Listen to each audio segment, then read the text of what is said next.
This is one of the longtime inhabitants of the Florida Everglades. It lives in this 64,000-hectare wetland, which covers much of the far southern parts of Florida. But these days, things are not well with the Everglades.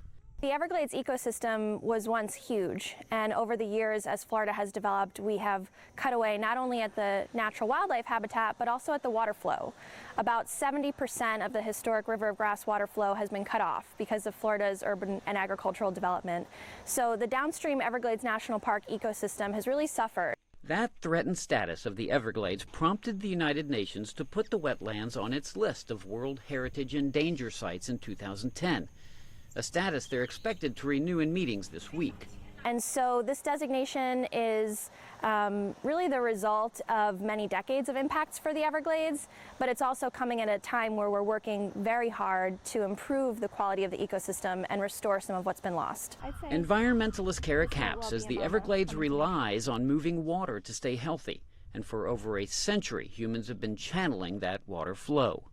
About 100 years ago, people sought to change the flow of the Everglades to dry up the land south of Lake Okeechobee to make room for development and for agriculture, and they were very good at removing the water.